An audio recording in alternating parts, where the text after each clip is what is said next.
미국 영화 100대 명대사 중에 85위에 오른 대사가 있습니다. 바로 반지의 제왕에서 골룸이 한 My Precious라는 이러한 대사입니다.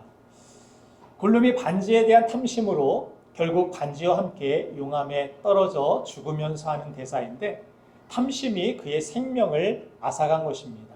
오늘 우리는 우리를 복 있는 사람으로 살게 하시기 위해 주신 사랑의 법 마지막 계명인 내 이웃의 것을 탐내지 말라라는 말씀 앞에 서 있습니다. 특별히 10계명의 중심축은 안식일을 거룩히 지키라는 4번째 계명과 이웃의 것을 탐내지 말라는 10번째 계명이라고 말씀드릴 수 있습니다. 하나님과의 관계에 있어서 이 안식일을 거룩하게 지키라는 4번째 계명의 중심인 이유는 안식일을 기억하여 거룩히 지키라는 이 말씀을 우리가 지켜 나아갈 때 첫 번째 계명, 하나님 외에 다른 신이 없음에 대한 실천을 하게 됩니다.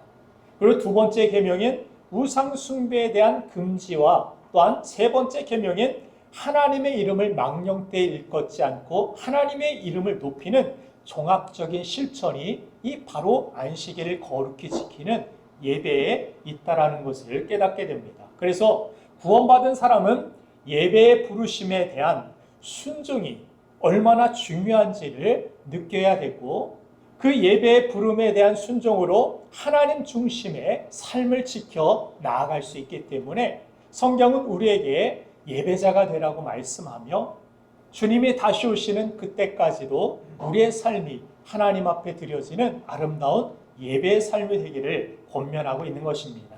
그리고 이웃과의 관계에 있어서 이 10번째 계명이 중심인 이유는 탐심이 5계명부터 9계명까지 다 파괴할 수도 있기 때문인 것입니다. 다윗을 보면은 이웃의 아내를 욕심내어 도둑질합니다. 그리고 간음합니다. 그리고 그 사실을 덮으려 거짓말하고 마침내 우리아 장군을 죽여서 살인을 합니다. 그리고 결국 압살롬의 반역으로 부모 공경의 5계명까지 다 무너지는 것을 보게 됩니다. 어디에서부터 시작되었습니까? 탐심에서부터.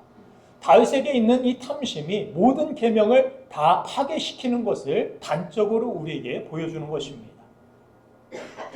그러므로 하나님은 이 10번째 계명이 모든 것을 세울 수도 있고 모든 것을 무너뜨릴 수도 있기 때문에 가장 마지막에 우리에게 두신 것입니다. 바울은 골로새서 3장 5절에서 탐심은 곧 우상 숭배라고 말씀하고 있습니다. 탐심은 하나님에 대해 무관심하게 만들고 또 하나님이 계셔야 할 마음 중심을 차지하기 때문에 우상 숭배가 되는 것입니다. 우리가 무엇에 대한 탐심을 열렬히 또 집착하게 되면 어떤 마음이 있습니까? 하나님은 보이지 않습니다. 생각나지 않습니다. 하나님의 뜻이 뭔지 분별하고 싶지 않습니다. 오직 그것을 내 것으로 만들기 위하여서 악한 꾀를 내게 되고 하나님이 기뻐하시는 뜻에 대하여서 관심을 두지 않는 것입니다. 그래서 이스라엘 백성들이 우상 숭배하게 되는 그 이유, 그 핵심, 마음 중심에는 그들의 탐심이 있었고 결국에는 하나님의 진노와 심판이 따르는 것을 우리에게 보여주시는 것입니다. 그래서 탐심에 사로잡힌 사람들은 하나님만이 복을 주시는 유일하신 분이라는 사실을 인정할 수도 없고 또 참된 안식을 주 안에서 누릴 수 없고 이웃을 사랑할 수도 또 이웃에게 베풀며 살아갈 수도 없는 것입니다. 성경은 하나님과의 건강한 관계를 경건이라고 우리에게 말씀합니다. 디모데전서 6장 6절 말씀에 자족하는 마음이 있으면 경건에 큰 유익이 있다라고 우리에게 말씀합니다. 그러나 탐심은 경건을 무너뜨립니다. 하나님과의 관계를 깨트리고 하나님과의 관계를 소홀히 만드는 것입니다. 디모데전서 6장 10절에서 이렇게 말씀하고 있습니다. 같이 한번 읽겠습니다. 시작. 모든 사람들이 일만하게 부러져하느니 그것을 받는 자들은 유익으로다가 믿음에서나 하나님 믿음으로써 자기를 세우도다. 탐심은 이렇게 믿음에서 우리를 떠나게 만들고 또 많은 근심으로 자신을 찌르게 한다라는 것입니다. 이것이 탐심의 가장 큰 위험입니다. 뿐만 아니라 탐심은 이웃과의 관계도 위협합니다. 돈이 끼어드는 순간 가족끼리 깨어지는 그런 모습들을 우리는 종종 봅니다. 가족끼리 서로를 해치는 모습까지도 우리는 발견합니다. 또 성도 간에 좋은 의도로 시작했던 그 동업이 원수의 관계로 변질되는 것을 보게 됩니다. 이처럼 탐심은 하나님과의 관계, 이웃과의 관계, 그리고 나 자신의 행복까지 파괴하는 것입니다. 그런데 세상을 보면 SNS로 과시문화를 조성하고 있는 것을 봅니다. 누가 얼마나 많은 것을 가졌는지, 누리고 살아가는지, 얼마나 좋은 곳에 여행을 가는지, 얼마나 좋은 것을 먹고 마시는지. 또 광고를 보면 비교와 욕망을 부추기는 모습들을 봅니다. 내가 가진 차보다, 내가 가진 집보다, 내가 가지고 있는 소유보다 더 저 사람들은 많은 것들을 누리고 살아가는 것 같은데, 이러한 비교와 욕망이 있을 때 우리는 탐심이라는 것을 가지게 된다는 것입니다. 얼마 전에 어느 홈쇼핑 이 채널에서 그 쇼호스트가 이렇게 외치더라고요. 고객님, 얼마 안 남았습니다. 이것이 마지막 기회입니다. 이번밖에 할인하지 않습니다. 지금 당장 그렇게 외치며 지금 없어도 되는 겨울옷 밍크 코트를 파는 것을 보았습니다. 그렇게 욕망을 키우는 그 쇼호스트의 모습을 바라볼 때 제 집사람이 이 사탄의 음성에 빠져들고 있는 것 같아서 제가 채널을 얼른 돌렸습니다. 탐심으로부터 제 아내를 구원해냈습니다.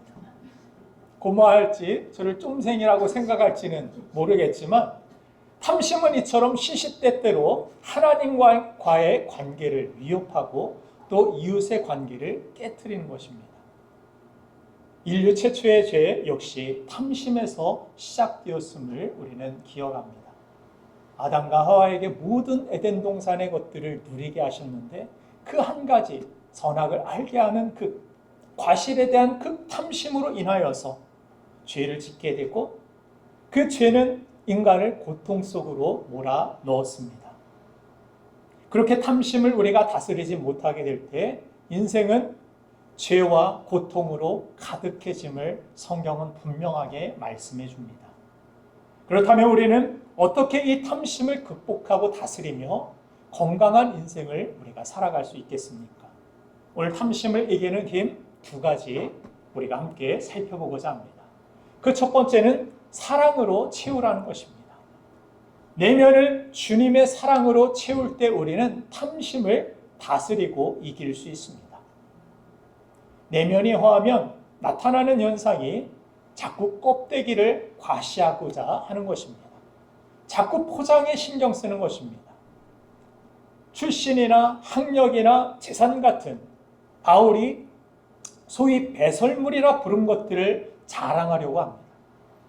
그것으로 자신을 증명하려고 합니다. 내가 누군 줄 알아? 내가 여기 직장에 다니는 사람이야. 내가 누군 줄 알아?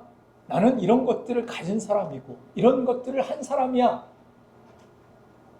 자신의 어떤 내면이 초라하고 보잘것없을 때 자신에게 있는 껍데기로 사람들에게 자신을 증명하려고 하는 우리 자신의 연약함을 발견하게 됩니다. 그러나 하나님의 사랑받는 자녀라는 이 정체성이 분명하면 하나님이 나를 사랑하신다라는 그 확신 가운데 기쁨으로 내 내면이 채워지게 되면 있어도 감사하고 없어도 감사할 수 있게 됩니다. 탐심은 하나님이 채워주시지 않을 것이라는 의심에서 싹트게 되는 것을 우리는 많이 경험합니다. 하나님이 도와주시지 않을 것 같아. 아무리 발버둥 치고 아무리 열심히 신앙생활하고 아무리 열심히 기도해도 하나님이 나의 삶을, 나의 소원을 이루어 주시지 않을 것 같다. 그렇게 하나님에 대한 의심, 하나님이 공급자라는 그 사실에 대한 그 의심에서부터 이 탐심이 점점 자라나는 것을 경험합니다. 빌립보서 4장 19절을 보면 그러나 하나님은 영광의 풍성으로 우리를 채우시는 분이시며 빌립보서 4장 13절에서 사도 바울은 그렇게 자신이 감옥 안에서도 기뻐할 수 있는 이유에 대하여서 분명하게 선언합니다. 같이 한번 읽어보겠습니다. 시작.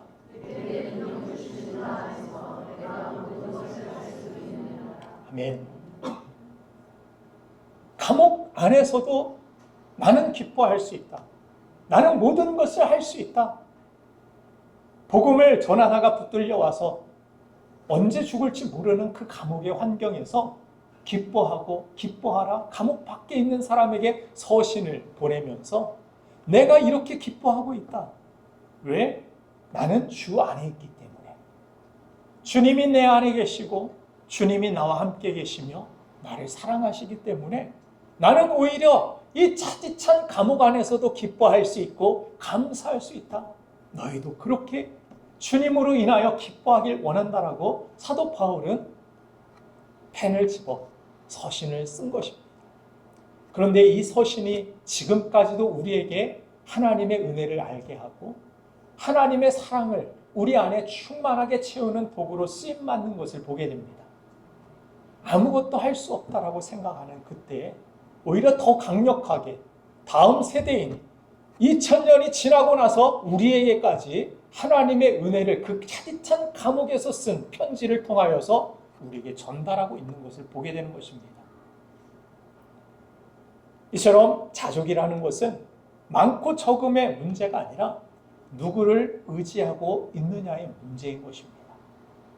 솔로몬은 모든 것을 다 가졌지만 헛되다라는 그 고백으로 인생을 마친 사람입니다. 그러나 다윗은 사망의 음침한 골짜기에서도 여호와는 나의 목자시니 내가 부족함이 없나이다. 이렇게 고백하는 인생을 살았습니다. 사랑하는 여러분들, 원래 사람은 헬라어로 안드로포스라고 그렇게 이야기합니다. 그 뜻은 위를 바라보는 자입니다. 인간, 성경에서 인간이라 하면 어떤 사람이냐? 위를 바라보는 자. 땅의 것을 구하고 살아가는 사람이 아니라 위의 것을 구하고 위의 것을 찾으며 위를 바라보는 사람이 바로 인간이라고 성경은 정의합니다. 그렇게 하나님을 바라보고 떡이 아닌 떡을 주시는 하나님 자체를 우리가 사랑하고 우리가 갈망하게 될 때 우리 안에 주님의 사랑이 커지고 주님으로 채워질 때 탐심은 힘을 잃게 될 줄로 믿습니다.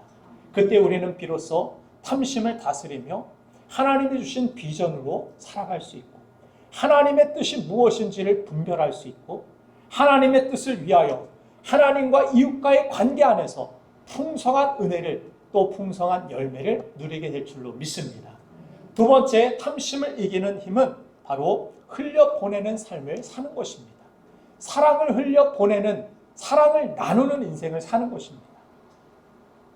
탐심은 이웃에 대하여서 무정하고 무관심하게 만드는 것을 보게 됩니다.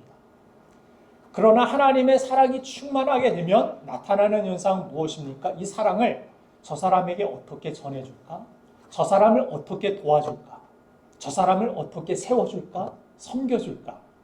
이 주님의 마음, 주님이 우리를 향한 그 마음이 우리 안에, 그 사랑 안에 충만히 임하는 것을 보게 됩니다.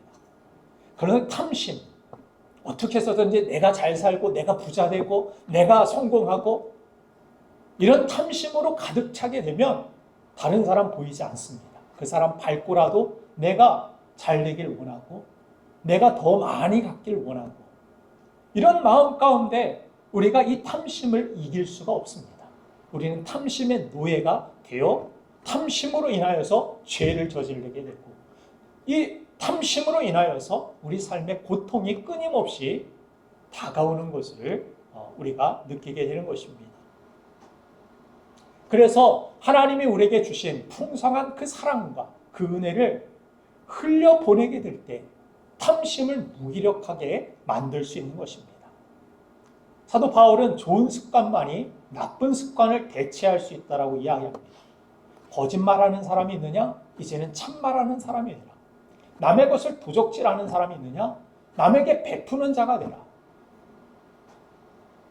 우리가 잘못된 이 탐심으로 인한 그 습관들을, 그 나쁜 습관을 하나님이 주신 거룩한 습관으로 대체할 때 비로소 하나님의 사람으로서 우리는 살아가게 되고 그 부르심에 합당한 자의 삶을 살 수 있다라고 우리에게 말씀합니다.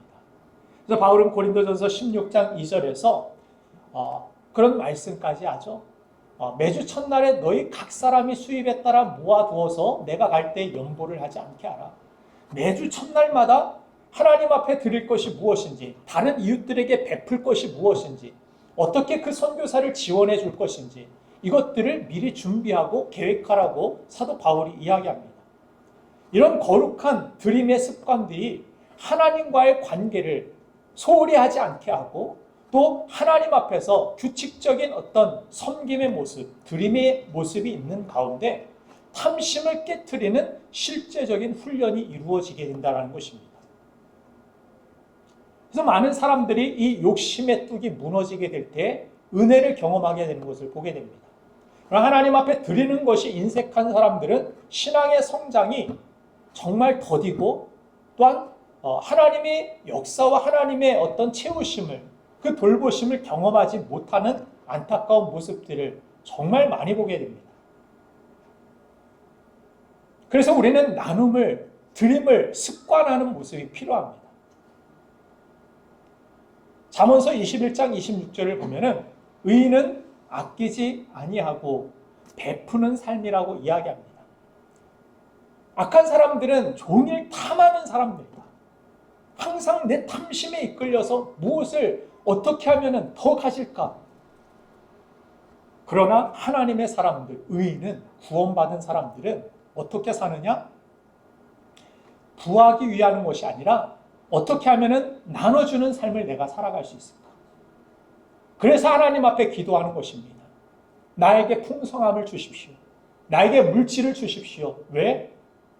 하나님께서 왜 물으시면 나 저 사람 돕고 싶습니다.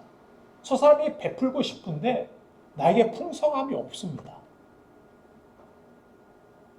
오히려 물질로 인하여 근심하고 있고 염려하고 있고 나누지 못하는 나의 이 연약함을 하나님 앞에 놓고 기도할 때, 그리고 하나님이 나에게 주신 그 작은 도시락이라도 이것밖에 먹고 오늘 죽을 작정을 한 그 여인이 하나님의 뜻을 따라서 섬기고 나눌 때 떡 반죽 그릇이 메마르지 않고 그 기름이 마르지 않는 하나님의 놀라운 기적과 역사를 경험하는 것을 보게 됩니다.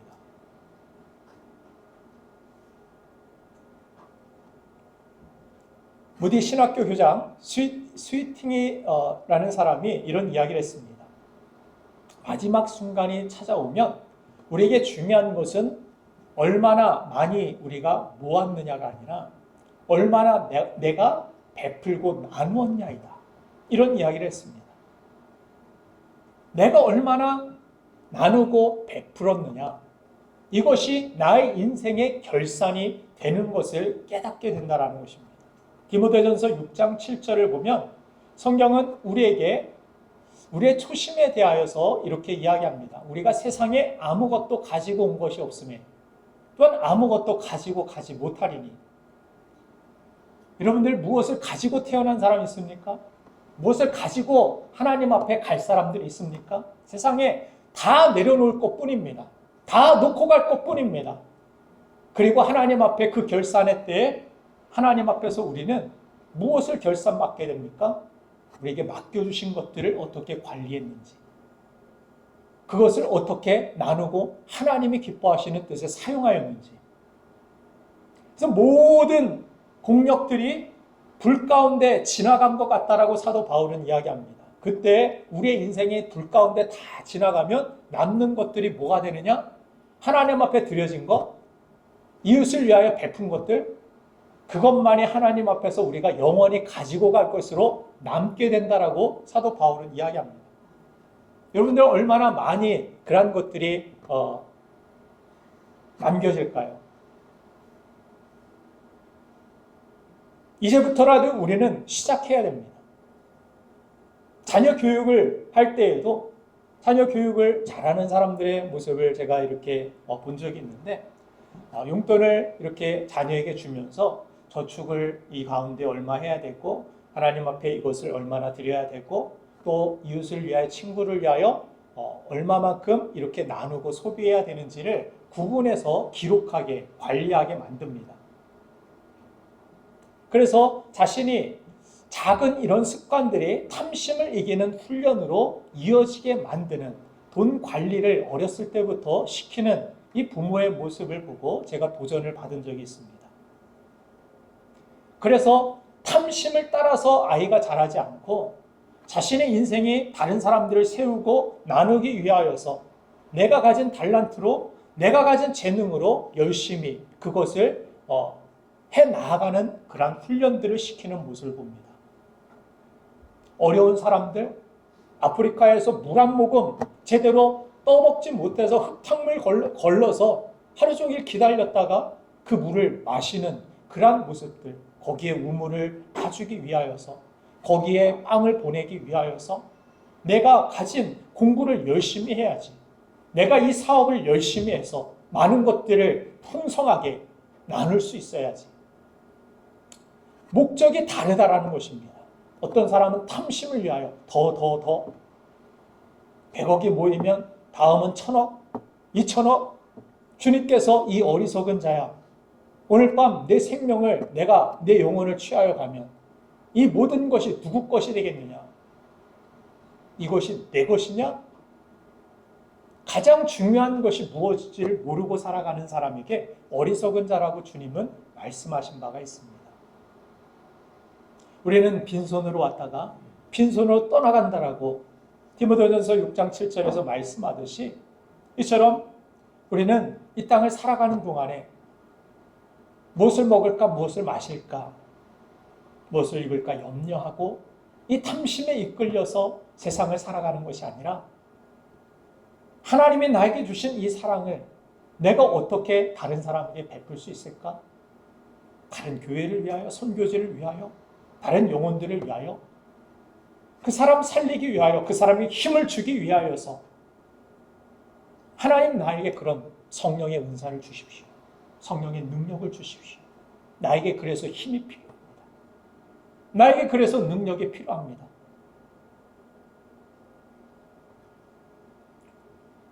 삼손이 하나님이 주신 놀라운 축복과 능력을 가지고 자신의 탐심만을 가지고 살아갈 때 그의 인생이 얼마나 부끄러운지, 얼마나 연약한지, 그 모습을, 삼손의 모습을 통하여 우리에게 분명히 보여주십니다. 그러나 내가 탐심이 아니라 주님을 위하여, 주님 나라를 위하여서 내가 힘을 사용할 수 있게 하여 주시옵소서. 이렇게 이야기할 때, 이렇게 하나님 앞에 기도할 때 삼손의 머리털이 자라기 시작했다라고 성경은 말씀합니다.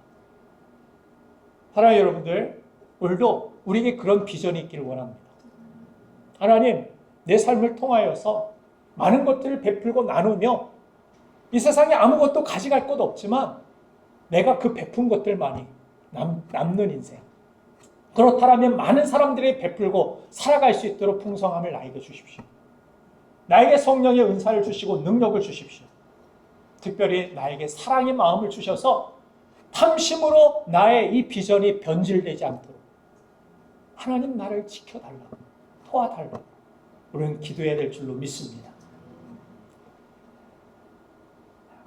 주님은 주라, 그리하면 너에게 줄 것이니 누르고 흔들어 넘치도록 안겨주리라. 누가복음 6장 38절에 우리에게 약속하여 주셨습니다. 그래서 복은 있어서 드리는 것이 아니라 먼저 드리게 될 때 주님의 풍요로움으로 여유가 생기게 되고 질서가 바로 잡히게 되는 것이 바로 하나님의 놀라운 섭리인 것입니다.